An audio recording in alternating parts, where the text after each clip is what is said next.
नमस्कार साथियों। जैसा कि आपको पता है, हम यूट्यूब पर ऑनलाइन क्लासेज के अंतर्गत स्वतंत्र भारत जो हमारी राजनीति विज्ञान की पुस्तक है उसको लेकर के चल रहे हैं अभी। और उसका जो पहला पार्ट है राष्ट्र निर्माण की चुनौतियां, उसको हम 3 वीडियोज़ के माध्यम से कंप्लीट कर चुके हैं। इसको अच्छी तरह से पढ़ने के बाद में आज हम इस वीडियो में चर्चा करेंगे इस पार्ट से जुड़े हुए महत्वपूर्ण प्रश्नों की। तो सारे महत्वपूर्ण प्रश्न और उत्तर लेकर के हम चल रहे हैं। बहुत ही महत्वपूर्ण वीडियो है परीक्षा की दृष्टि से और नॉलेज की दृष्टि से भी। तो सबसे पहले पहला प्रश्न उठाकर लेते हैं। पहला प्रश्न है, पंडित जवाहरलाल नेहरू द्वारा 14-15 अगस्त की मध्य रात्रि को संविधान सभा के सामने दिया गया प्रसिद्ध भाषण क्या कहलाता है? खूब चर्चा हुई इस पर कि 14-15 अगस्त की मध्य रात्रि को संविधान सभा का एक विशेष सत्र बुलाया गया था और उस विशेष सत्र में जो पंडित नेहरू ने भाषण दिया था, बहुत ही प्रसिद्ध भाषण था और उसको 2 नामों से जाना जाता है, एक ट्रस्ट विद डेस्टिनी और एक भाग्यवधु से चिर प्रतीक्षित भेंट। तो उत्तर हुआ 1 व 2 दोनों। ठीक है। उसके बाद में दूसरा प्रश्न हमने लिया है, आज़ादी के समय किन 2 बातों पर सभी लोग सहमत थे? हमने पढ़ा था कि भाई आज़ाद भारत था, उसमें सब लोग 2 बातों पर सहमत थे। आज़ाद भारत को आज़ादी मिलने से पहले 2 बातों पर सब लोग सहमत थे। एक, लोकतांत्रिक सरकार के द्वारा शासन चलाया जाए और दूसरा, सबके भले के लिए काम हो। क्योंकि हमने राजाओं का शासन देख लिया था, हमने अंग्रेजों का शासन देख लिया था। तो हम ये चाहते थे कि भारत पर भारतीय राज करें और कैसे करें? लोकतांत्रिक सरकार के द्वारा, यानी लोकतांत्रिक ढंग से राज करें और सबके लिए भले के लिए काम करें। कोई गरीब, कोई पिछड़ा, है ना, वो छूटे नहीं, सबके भले के लिए सरकार काम करे। इन 2 बातों पर सब लोगों की क्या थी? सहमति थी। तीसरा प्रश्न हम उठाते हैं, इस पाठ से जुड़ा हुआ है, अभूतपूर्व हिंसा का साल किस वर्ष को कहा जाता है? सबको पता होगा, आपको जिसने भी इस पाठ को पढ़ा है, 1947। भाई जैसे ही विभाजन होता है, भारत और पाकिस्तान 2 राष्ट्र बनते हैं। किस आधार पर? धर्म के आधार पर। तो हिंसा शुरू हो जाती है। मुसलमान बहुल इलाकों में हिंदुओं का जाना दूभर हो जाता है, तो हिंदू बहुल इलाकों में मुसलमानों का जाना दूभर हो जाता है। तो अभूतपूर्व हिंसा का यह साल किस वर्ष था? 1947। ठीक है। इसके बाद में हम अगले प्रश्न पर चलते हैं। प्रश्न नंबर 4 है, संविधान में किस बात के द्वारा लोक कल्याण के उन लक्ष्यों को स्पष्ट किया गया? यानी संविधान में ऐसी कौन सी बात है, संविधान में ऐसा कौन सा पार्ट है जिसमें लोक कल्याण के लक्ष्यों को स्पष्ट किया गया है और जिसको राजनीतिज्ञों को जरूर पूरा करना चाहिए, सरकारों को जरूर पूरा करना चाहिए, और वो है राज्य के नीति निर्देशक सिद्धांत। यानी राज्य के नीति निर्देशक सिद्धांतों में उन नीतियों का उल्लेख है जो लोक कल्याण के लिए क्या है? जरूरी है, और जिनको राजनीति करने वाले सभी दलों को, सभी सरकारों को इन नियमों को जरूर, इन लक्ष्यों को जरूर पूरा करना चाहिए। 5वां प्रश्न है, कल हम अंग्रेजी राज की गुलामी से मुक्त हो जाएंगे, लेकिन साथ ही बंटवारा भी होगा, इसलिए कल का दिन हमारे लिए खुशी के साथ साथ गम का भी दिन है। यह कथन किसका था? कल हम अंग्रेजी राज की गुलामी से मुक्त हो जाएंगे, लेकिन साथ ही बंटवारा भी होगा, इसलिए कल का दिन खुशी का भी दिन है और गम का भी दिन है। कहना किसका था ये बात? महात्मा गांधी। महात्मा गांधी ने कहा था कि कल का दिन खुशी का भी दिन है और गम का भी दिन है। क्यों? क्योंकि आज़ाद होने के साथ साथ क्या हो जाएगा? बंटवारा भी हो जाएगा। ठीक है। इसके बाद में अगला प्रश्न लेते हैं, आज़ाद भारत में सबसे प्रमुख 3 चुनौतियां कौन सी थी? हमने पढ़ी थी 3 चुनौतियों के बारे में। सबसे प्रमुख तीनों चुनौतियां कौन सी थी? एक राष्ट्रीय एकता बनाए रखने की, एक लोकतंत्र कायम रखने की, और तीसरी है समूचे समाज का विकास करने की। ठीक है। तो उपरोक्त सभी का उत्तर होगा, आज़ाद भारत में ये 3 प्रमुख चुनौतियां थी। 7वां प्रश्न है, हम बहुसंख्यक और अल्पसंख्यक समुदायों की सभी जटिलताओं को दूर करने की भावना से काम कर रहे हैं। यानी बहुसंख्यक और अल्पसंख्यकों को मिला करके सबके साथ काम करने की कोशिश कर रहे हैं। पाकिस्तान में आप सब आज़ाद हैं, आप अपने पूजा स्थलों जैसे मस्जिद में, जैसे मंदिर में, जैसे गिरजाघर में जाने के लिए क्या हैं? आज़ाद हैं। और ये बात किसने कही? ये बात कही थी मोहम्मद अली जिन्ना ने। किसने कही? मोहम्मद अली जिन्ना ने। इसके बाद में एक प्रश्न है, फैज अहमद फैज कौन थे? राजनेता थे, खिलाड़ी थे, संगीतकार थे या कवि थे? फैज अहमद फैज कौन थे भाई? राजनेता नहीं थे, खिलाड़ी नहीं थे, संगीतकार भी नहीं थे, कौन थे? कवि थे। फैज अहमद फैज कौन थे? कवि थे। ठीक है। इसके बाद में हम अगले प्रश्न पर चलते हैं। अगला प्रश्न है, नक्शे फरियादी, दस्ते सबा और जिंदानामा ये किसकी रचनाएं हैं? हमने पढ़ा था भाई, सियालकोट में जो जन्मे थे। फैज़ अहमद फैज़ पाकिस्तान के नागरिक थे और आज़ाद भारत में के बाद में भी वो पाकिस्तान में रहे, सियालकोट में जन्मे थे। वामपंथी विचारधारा के थे, हमेशा उनका सत्ता से टकराव होता रहता था और उनके प्रमुख कविता संग्रह को हमने पढ़ा था, नक्शे फरियादी, दस्ते सबा और जिंदानामा। इसके अलावा एक और था, सुबह है आज़ादी, ये दाग दाग उजाला, ये सब गजीदा शहर, आपको याद होगा। तो ये तीनों रचनाएं किसकी थी? फैज़ अहमद फैज़ की। इसके बाद में हम देखते हैं अगला प्रश्न, द्विराष्ट्र सिद्धांत किसके द्वारा लाया गया? द्विराष्ट्र सिद्धांत पता है आपको, 1940 में मुस्लिम लीग ने सबसे पहले इसकी मांग की थी, है ना? सबसे पहले मांग किसने की? मुस्लिम लीग ने। और ये मुस्लिम लीग का गठन कब होता है? 30 दिसंबर 1906 को बांग्लादेश के ढाका में। मुस्लिम लीग का गठन कब होता है? 30 दिसंबर 1906 बांग्लादेश के ढाका में। ठीक है।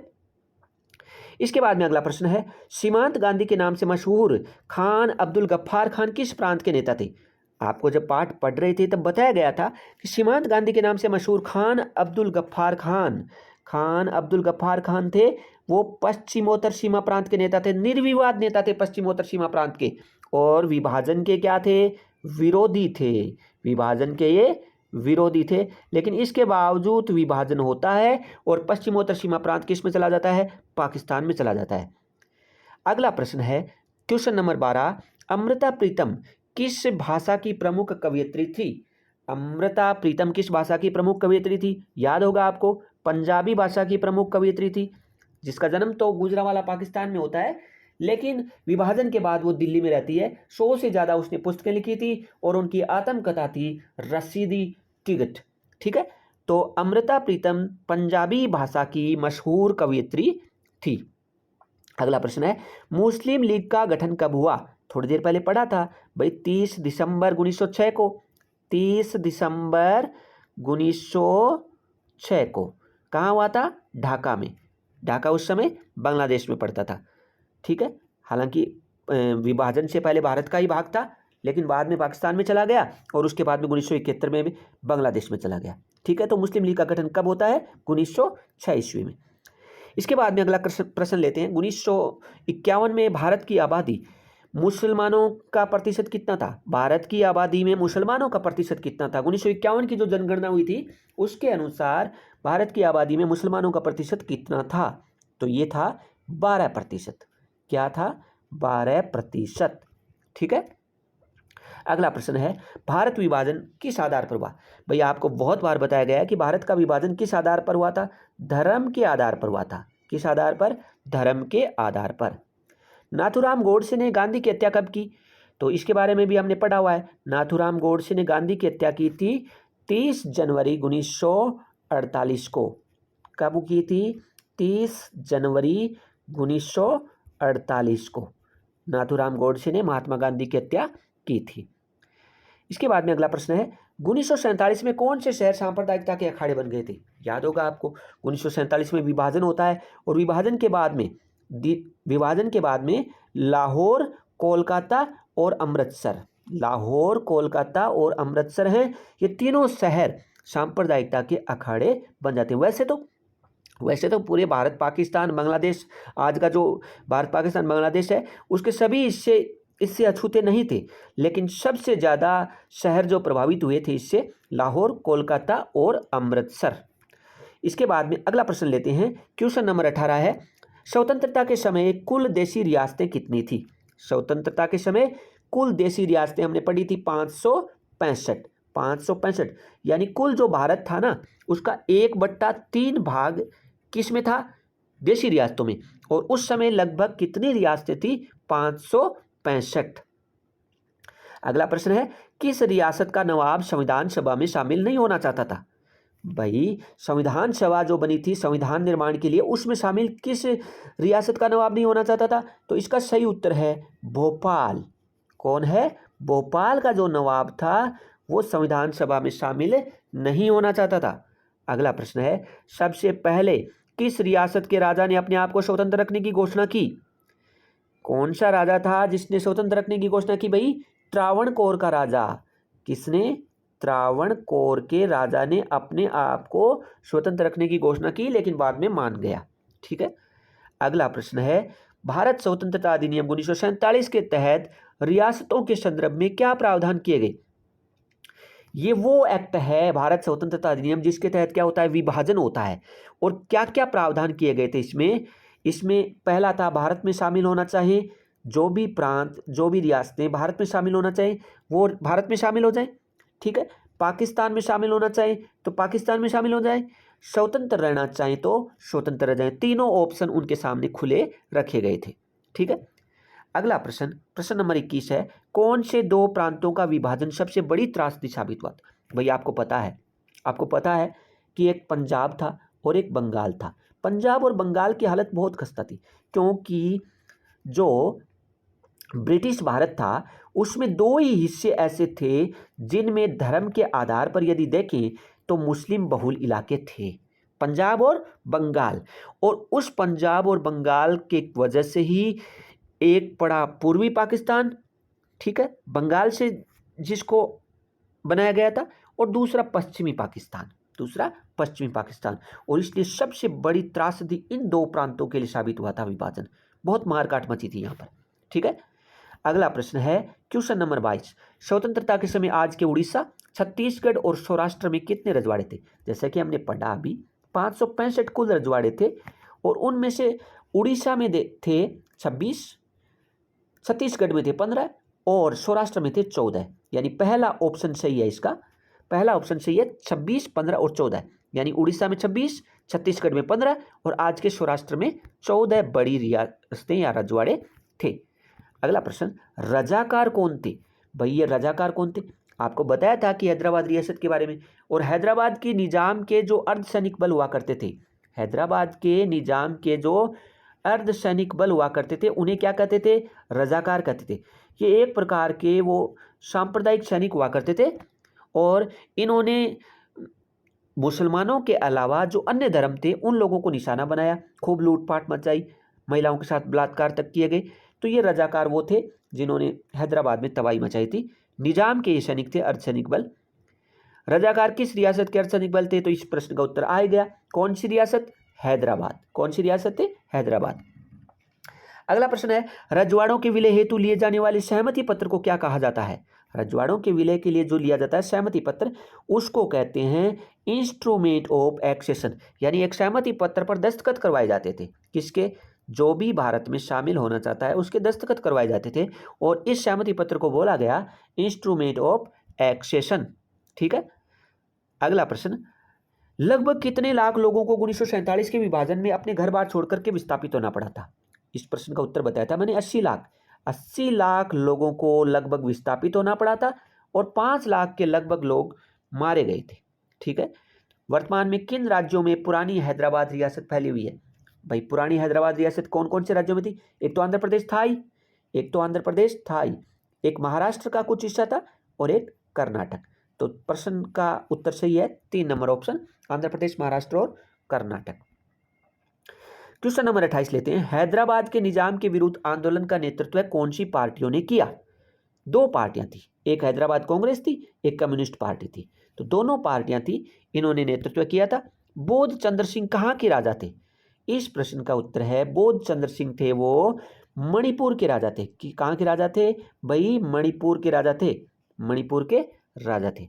भाषा के आधार पर राज्यों के पुनर्गठन का वायदा कांग्रेस ने किस अधिवेशन में किया था? आपको बताया था मैंने कि जो कांग्रेस का नागपुर अधिवेशन हुआ था, कब हुआ था? 1920 में। 1920 में कांग्रेस का नागपुर अधिवेशन हुआ था, और उस अधिवेशन में भाषा के आधार पर राज्यों के पुनर्गठन का वायदा कांग्रेस ने किया था। अगला प्रश्न है, सार्वभौमिक मताधिकार के आधार पर सबसे पहले भारत की कौन सी रियासत में चुनाव हुए? इस प्रश्न का सही उत्तर है मणिपुर। जैसा कि आपको बताया था, मणिपुर रियासत थी, उसने स्वतंत्र रहने की घोषणा कर दी थी इसके राजा ने। बाद में उन्होंने एक समझौता किया, और समझौते के तहत ये कहा गया कि आंतरिक मामलों में आप हस्तक्षेप नहीं करेंगे, ठीक है। लेकिन उसके बाद में बोध चंद्र सिंह ने क्या करवाए थे? चुनाव करवाए थे, और यहाँ पे संवैधानिक राजतंत्र स्थापित किया गया था, संवैधानिक राजतंत्र स्थापित किया गया था। बाद में इसका विरोध किया गया, और जबरदस्ती इस पर सहमति पत्र पर हस्ताक्षर करवा लिए गए थे, जिसके परिणाम आज तक हमें देखने को मिल रहे हैं। अगला प्रश्न क्वेश्चन नंबर 32 है, मद्रास प्रांत के तेलुगुभाषी इलाके को अलग करके कौन सा राज्य बनाने की मांग की गई? तेलुगुभाषी इलाका था उसको अलग करके आंध्र प्रदेश बनाने की मांग की गई। आपने सुना होगा नाम पोटी श्रीरामुलु का, जिन्होंने 56 दिन तक अनशन किया था इसके लिए, और बाद में उनकी मृत्यु हो गई थी। और उसकी मृत्यु के बाद में दिसंबर 1952 में एक नया राज्य भाषा के आधार पर बना था, और सबसे पहला राज्य जो भाषा के आधार पर बना था वो कौन सा था?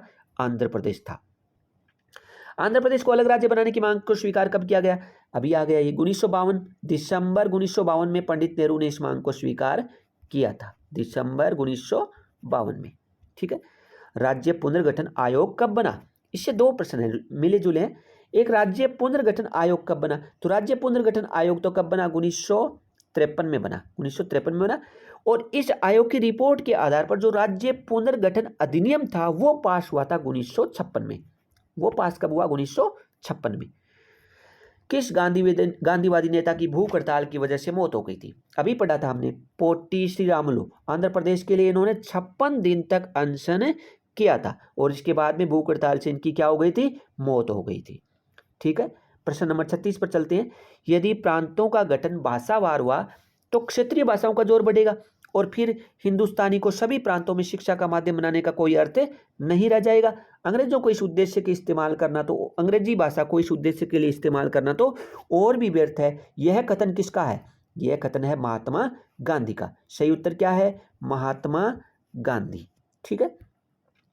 इसके बाद में क्वेश्चन नंबर 37 लेते हैं। महाराष्ट्र और गुजरात राज्य का गठन कब किया गया? महाराष्ट्र और गुजरात भाषा के आधार पर राज्य बने थे, और इनका गठन हुआ था 1960 में, 1960 में। ये तो यहाँ से उठाए गए सारे एमसीक्यू जो मैंने पूरे पार्ट से आपके लिए उठाए हैं। और इसके बाद में कुछ महत्वपूर्ण बड़े प्रश्न बनते हैं। स्वतंत्रता प्राप्ति के समय राष्ट्र निर्माण की प्रमुख चुनौतियां कौन सी थी? 3 चुनौतियों का जिक्र हुआ था। इसके बाद में देशी रियासतों का जिक्र हुआ था कि देशी रियासतों के विलय की क्या प्रक्रिया अपनाई गई। ठीक है, इसका विस्तार से वर्णन। और तीसरा था भारत पाक का जो विभाजन हुआ उसके क्या परिणाम निकल कर के आए थे। और चौथा प्रश्न भाषा के आधार पर बन सकता है राज्यों के पुनर्गठन पर। ठीक है, तो ये 4 बड़े प्रश्न बन सकते हैं, और इन चारों प्रश्नों का अध्ययन अभी हम करेंगे। इन चारों प्रश्नों का अध्ययन अभी हम करेंगे। तो लेते हैं इन प्रश्नों को, और इन प्रश्नों को आप थोड़ा सा आपको पाठ में ले जाता हूं, और वहां से आपको इन प्रश्नों के उत्तर समझाने की कोशिश करता हूं, और बड़े अच्छे तरीके से समझाऊंगा। और उसके बाद में आपको इन प्रश्नों के उत्तर लिखने हैं, और लिख करके आप मुझे टेलीग्राम के माध्यम से भी भेज सकते हैं, और व्हाट्सएप नंबर के माध्यम से भी भेज सकते हैं। टेलीग्राम का मेरा अकाउंट है वो सुभाष नैन चौधरी के नाम से है। किस नाम से है? सुभाष नैन चौधरी के नाम से है। और व्हाट्सएप अकाउंट जो है वो है 96 39 39 82 82। आप इस नंबर पर इन प्रश्नों के उत्तर जो आपके हैं वो मुझे भेज सकते हैं, और इसके बाद में मैं अपनी जो PDF बनाई हुई है वो आपको भेज दूंगा। ठीक है, तो आप मिलान कर सकते हैं, इससे आपकी जांच बेहतर तरीके से हो जाएगी। जैसा कि आपको बताया गया था कि 3 चुनौतियां थी आज़ादी के समय। तात्कालिक रूप से कितनी चुनौतियां थी भारत के सामने? 3 चुनौती थी। तो इसका पहली जो चुनौती थी इसको हम देखते हैं। पहली और तात्कालिक चुनौती सबसे बड़ी कौन सी थी? एकता के सूत्र में बांधे रखने की। भारत को एकता के सूत्र में बांधे रखने की चुनौती थी। ठीक है, सबसे बड़ी चुनौती थी। विविधताओं के भरे हुए इस और विभाजन का दस्त झेल रहे भारत को एकता के सूत्र में कैसे बांधे रख सके। तो एकता के सूत्र में भारत को गढ़ने की जो बात थी वो सबसे पहली चुनौती थी, क्योंकि भारत आपको पता ही है अपने आकार और विविधता में बहुत बड़ा देश है, महादेश है। अलग अलग बोली बोलने वाले लोग हैं, अलग अलग संस्कृति को मानने वाले लोग हैं, अलग अलग धर्मों के अनुयायी यहाँ पे रहते हैं। ठीक है, तो इतनी विविधताओं से भरा हुआ देश कोई एकजुट नहीं रह सकता। और देश के विभाजन के साथ लोगों के मन में ये जो आशंका थी ना, इस आशंका को एक तरीके से सच साबित कर दिया कि भारत का भविष्य है वो बड़ा ही खतरनाक है। भारत के भविष्य पर गंभीर सवाल खड़े हो गए थे कि क्या भारत एक रह पाएगा। यानी तुरंत ही धर्म के आधार पर 2 टुकड़े हो गए हैं, तो क्या आगे भारत एक रह पाएगा? और ऐसा करने के लिए भारत ने सिर्फ राष्ट्रीय एकता पर ही सबसे ज़्यादा जोर दिया। बाकी उद्देश्यों को क्या भारत तिलांजलि दे देगा? तो ऐसे में ये एक बड़ी चुनौती थी कि एकता के सूत्र में भी बांधे रख सके, और अन्य जो चुनौतियां हमारे सामने हैं उनका सामना भी हम कर सकें। दूसरी जो चुनौती थी वो कौन सी थी? वो थी लोकतंत्र को कायम रखने की। आपको बताया था कि भारत हर प्रकार के शासन को झेल चुका था। मुगल शासन को झेल चुका था, अंग्रेज आए, इसके अलावा अलग अलग देशी रियासतों के राजा महाराजाओं का, है ना, जागीरदारों का, सामंतों का। तो भारतीय लोगों को लगता था कि हमारे लिए सबसे अच्छी चीज़ क्या हो सकती है, लोकतंत्र हो सकता है। तो इसलिए हम क्या अपनाएंगे। भाई आपको पाठ के शुरू में बताया था कि भारत दो चीज़ों पर बिल्कुल सहमत था, भारत के सब लोग सहमत थे, एक तो लोकतंत्र के लिए और दूसरा सबके विकास के लिए। तो भारत ने लोकतंत्र को अपनाया। अब चुनौती ये थी कि क्या भारत लोकतंत्र को कायम रख पाएगा। तो संविधान के बारे में आप पहले भी पढ़ चुके हैं, मौलिक अधिकारों की गारंटी दी गई थी, हर नागरिक को वोटिंग डालने का अधिकार दे दिया, संसदीय शासन दे दिया, प्रतिनिधित्व मूलक लोकतंत्र को भारत ने अपना लिया, इन सब बातों को अपना लिया। लेकिन क्या इस लोकतांत्रिक ढांचे को केवल राजनीति के स्तर तक ही देखेंगे या जमीन पर भी इसको लागू में, व्यवहार में भी इसको लागू कर पाएंगे। तो ये जो चुनौती थी वो दूसरी सबसे बड़ी चुनौती थी। इसको आप अच्छे तरीके से लिखिएगा। तीसरी जो चुनौती थी वो थी कि ऐसा विकास किया जाए जिससे समूचे समाज का भला हो, केवल कुछ तबकों का नहीं, समूचे समाज का भला हो, सब लोग हैं वो इसका फायदा उठा सकें। और इसके लिए भारत ने के राज्य ने नीति निर्देशक सिद्धांतों के अंतर्गत लोक कल्याण के उन लक्ष्यों को स्पष्ट किया जिन्हें राजनीति को जरूर पूरा करना चाहिए। तो अब असली चुनौती क्या थी, आर्थिक विकास की थी, गरीबी के खात्मे की थी। तो इन नीतियों के लिए कारगर नीतियां बनाई जाएं और उनको जमीन पर उतारा जाए। इस प्रकार तीन बड़ी चुनौतियां भारत के सामने थी राष्ट्र निर्माण के लिए, ठीक है। और इन तीनों चुनौतियों के बारे में विस्तार से मैंने आपको बताया है। आप अच्छे से प्रश्न को उत्तर के सांचे में ढालिएगा और उसके बाद में आपकी जो PDF है वो मुझे भेजिएगा, ठीक है। इसके बाद में मोहम्मद अली जीना, जिन्होंने कहा था कि हमें बहुसंख्यक और अल्पसंख्यक समुदायों की इन जटिलताओं को दूर करने की भावना से काम करना चाहिए, ठीक है। इसके अलावा बहुसंख्यक और अल्पसंख्यक दोनों ही समुदायों में तरह तरह के लोग शामिल हैं। अगर मुसलमान, पठान, पंजाबी, शिया, सुन्नी में बंटे हुए हैं तो हिंदू भी किस में बंटे हुए हैं, ब्राह्मण, वैष्णव, खत्री में बंटे हुए, बंगाली, मद्रासी आदि समुदायों में बंटे। पाकिस्तान में आप क्या हैं, आज़ाद हैं, मंदिर में जाने के लिए भी, मस्जिद में जाने के लिए और अन्य किसी पूजा स्थल पर जाने के लिए भी। और ये बात कही थी 11 अगस्त 1947 को कराची में, जब संविधान सभा का अध्यक्ष ये भाषण उन्होंने दिया था। यहाँ से मैं आपको एक प्रश्न पूछता हूँ कि भारतीय जो संविधान सभा थी उनका अध्यक्ष कौन था। तो उसका अध्यक्ष था डॉक्टर राजेंद्र प्रसाद। इसके अलावा नेहरू ने जो 15 अक्टूबर 1947 को एक पत्र लिखा था उसमें क्या कहा, उसमें कहा भारत में मुसलमान अल्पसंख्यकों की तादाद इतनी ज़्यादा है कि वे चाहें तब भी यहाँ से कहीं और नहीं जा सकते। एक बुनियादी तथ्य है और इस पर कोई अंगुली नहीं उठाई जा सकती। पाकिस्तान में चाहे जितना उकसावा दें, वहाँ के गैर मुस्लिमों को अपमान और भय के चाहे जितने घूंट पीने पड़े, लेकिन हम अपने अल्पसंख्यकों के साथ सभ्यता और शालीनता के साथ पेश आएंगे और लोकतांत्रिक शासन व्यवस्था में उन्हें भी वो अधिकार देंगे जो अधिकार और नागरिकों को मिले हुए हैं। तो ये बात कही थी। तो नेहरू जी थे वो बड़े गंभीर थे इन सवालों पर और वो सेकुलरिज्म, समाजवाद, इन चीज़ों के पक्ष में थे और वो चाहते थे कि किसी भी वर्ग के साथ धर्म के आधार पर, लिंग के आधार पर, जाति के आधार पर किसी भी प्रकार का कोई भेदभाव नहीं होना चाहिए, ठीक है। अगला प्रश्न एक हमने देखा था कि विभाजन के क्या परिणाम रहे। भाई आपको पता है 1947 में बहुत बड़े पैमाने पर आबादी है वो एक जगह से दूसरी जगह जाने को मजबूर हुई थी। स्थानांतरण हुआ था, आकस्मिक हुआ था, अनियोजित था, कोई प्लानिंग बना के थोड़ी किया गया था, बड़ी त्रासदी थी। और आज़ाद भारत के ही नहीं जितने भी ज्ञात स्थानांतरण हैं उनमें सबसे बड़ा ये था। और किस आधार पर हुआ था, धर्म के आधार पर हुआ था, ठीक है। अमृतसर, कोलकाता और लाहौर जैसे शहर तो एक सांप्रदायिकता के अखाड़े तक बन गए थे। लोग अपना घर बार छोड़ने के लिए मजबूर हो गए थे, लोग शरणार्थी शिविरों में जाने के लिए मजबूर हो गए थे, लोगों को एक दूसरे के मोहल्लों में जाने से डर लग रहा था, पुलिस, स्थानीय प्रशासन सब बेरुखी के साथ व्यवहार कर रहे थे। और ऐसी स्थिति में एक बड़ी आबादी को स्थानांतरित होना पड़ा, विस्थापित होना पड़ा और बहुत सारे लोग इस मारकाट में मारे गए। बहुत सारी फिल्में आई, बहुत सारे नाटक इस पर बने। तो एक आज़ाद भारत था, वो आज़ादी हमें बहुत ही कठिन परिस्थितियों में मिली थी। तो इन सभी बातों का जिक्र है, परिणाम आगे आपके सामने है, इसको PDF हम डालेंगे। इसके अलावा नए राज्यों का निर्माण वो हुआ था किस पर, भाषा के आधार पर। आपको बताया गया था थोड़ी देर पहले कि 1920 में एक नागपुर अधिवेशन हुआ था और उसमें कांग्रेस ने ये वादा किया था कि भाषा के आधार पर राज्यों का क्या होगा, पुनर्गठन होगा। तो अब आज़ाद होते ही लोगों के सवाल आने लगे कि भाई आपने वादा किया है, भाषा के आधार पर राज्य बनाने का तो कीजिए, लेकिन कांग्रेस थी वो इस मुद्दे को टालना चाहती थी, ज़्यादा से ज़्यादा टालना चाहती थी। और उनके मन में शंका थी, भाई वो भी अपनी जगह सही थे, क्योंकि आज़ादी किस हालातों में मिली थी, बंटवारे के साथ मिली थी, और वो नहीं चाहते थे कि एकता को हमारी आँच आए और कोई टुकड़ा आगे के भारत का हो। तो ऐसी स्थिति में इसको टालते गए, लेकिन ये मांग जोर पकड़ती गई। और आपको तो पता ही है, जैसे आपको तो पता ही है कि पोट्टी श्रीरामुलु 1901 से 1952 में गांधीवादी कार्यकर्ता थे, नमक सत्याग्रह में भी भाग लिया था। लेकिन पोट्टी श्रीरामुलु 1946 में इस मांग को लेकर उपवास में बैठे कि मद्रास प्रांत के मंदिरों दलितों के लिए खोल दिए जाएं। लेकिन उसके बाद में उन्होंने एक अलग राज्य बनाने की मांग की थी, और 19 अक्टूबर 1952 से वो आमरण अनशन पर थे, और 15 दिसंबर 1952 को क्या हो गई, अनशन के दौरान उनकी मृत्यु हो गई। और जैसे ही मृत्यु हुई, पूरे आंध्र प्रदेश, जो आज का आंध्र प्रदेश है, वहाँ पर दंगे होने लगे, मारकाट होने लगी, हिंसा होने लगी। और इसका परिणाम ये हुआ कि 1952 के दिसंबर में ही 1952 के दिसंबर में ही आंध्र प्रदेश भाषा के आधार पर पहला राज्य बना। दिसंबर 1952 में पहला राज्य बना आंध्र प्रदेश। और उसके बाद में और कई राज्यों का निर्माण हुआ। देखिए, आपको बताता हूँ, भाषा के आधार पर आपको जैसे पता है कि भाषा के आधार पर राज्य पुनर्गठन अधिनियम पास हुआ था, है ना, राज्य पुनर्गठन अधिनियम 1956 में।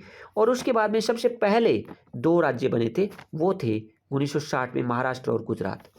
मराठी भाषा बोलने वाले लोग महाराष्ट्र में और गुजराती बोलने वाले लोग गुजरात में। इसके बाद में एक बड़ा प्रांत था, एक बड़ा प्रांत क्या था, वृहदर पंजाब, उसमें हरियाणा था, हिमाचल था।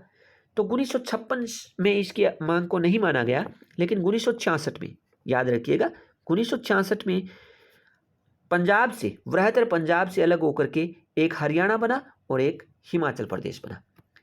इसके बाद में पुनर्गठन का एक और प्रयास हुआ था पूर्वोत्तर में, और 1972 में यह प्रयास रंग लाया। असम से अलग करके 1972 में किसको बनाया गया, मेघालय को बनाया गया। इसके अलावा मणिपुर, यानी मेघालय, मणिपुर और त्रिपुरा तीनों ही कब बने, 1972 में बने। इसके अलावा मिजोरम और अरुणाचल प्रदेश 1987 में मौजूद आए। हालांकि नागालैंड था वो इससे बहुत पहले 1963 में अस्तित्व में आ गया था। भाषा के आधार पर ही नई राज्य बने थे। इसके अलावा क्षेत्रीय सांस्कृतिक विकास के मामले में क्षेत्रीय असंतुलन के सवाल भी उठ करके आए। इसके बाद में 3 राज्य बने थे 2000 में, 3 राज्य 2000 में बने थे। छत्तीसगढ़ जो मध्य प्रदेश से अलग हुआ, उत्तराखंड जो उत्तर प्रदेश से अलग हुआ, और झारखंड जो कि बिहार से अलग हुआ था। तो राज्य पुनर्गठन की जो ये कथा थी वो अभी समाप्त नहीं हुई है। अनेक जगह से ऐसी मांगें उठ रही हैं, जैसे महाराष्ट्र से उठ रही है विदर्भ को अलग करने की, पश्चिमी उत्तर प्रदेश से हरित प्रदेश को अलग करने की, और पश्चिम बंगाल के उत्तरी भाग में भी राज्य बनाने की ऐसी मांग चल रही है, और अपने राजस्थान में भी मरु प्रदेश बनाने की एक मांग चल रही है। तो इस प्रकार अभी भी नए राज्यों का निर्माण कार्य क्या है, जारी है। इसी प्रकार 2014 में एक बना था, आंध्र प्रदेश से अलग हुआ था कौन, तेलंगाना। तो राज्यों के बनने का ये सिलसिला है वो आज भी जारी है। तो इस पाठ में हमने पढ़ा कि राष्ट्र निर्माण की प्रमुख चुनौतियाँ क्या थी, विभाजन के बारे में पढ़ा। इसके अलावा देशी रियासतों का एकीकरण किस प्रकार से हुआ उसके बारे में पढ़ा। मुझे उम्मीद है कि पहला पाठ जो हमने बहुत ही अच्छी तरीके से किया है, और आगे मैं इसको और भी शानदार तरीके से करवाने की कोशिश करूंगा। इसके प्रश्न, इसके उत्तर, और कहीं से भी ऐसा नहीं होने देंगे कि आपको किसी भी प्रकार का डाउट इस पाठ से रह जाए। तो उम्मीद करता हूं कि आपके सारे डाउट क्लियर हो गए होंगे। फिर भी यदि कोई शंका आपके मन में रहती है तो आप मुझे बताइएगा, कमेंट करके बता सकते हैं, टेलीग्राम चैनल से बता सकते हैं।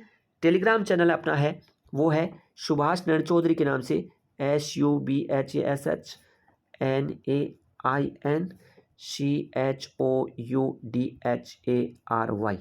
तो ये देख लीजिएगा, सुभाष नैन चौधरी के नाम से। व्हाट्सएप नंबर है मेरे 9610398282। आप टेलीग्राम के माध्यम से या व्हाट्सएप के माध्यम से मुझे बता सकते हैं कि आपके मन में क्या डाउट रह गया है। कोई भी डाउट यदि रह गया है तो हम उसका एक अलग से वीडियो बना देंगे, और कुछ एक दिनों में हमारे पास संसाधन भी आ जाएंगे तो हम और शानदार और टेक्निकल रूप से भी बहुत ही अच्छे वीडियोज आपके सामने रखूँगा, और उसमें सभी जो अपने डाउट हैं उनको आपको क्लियर करवाने की पूरी कोशिश करूँगा। धन्यवाद।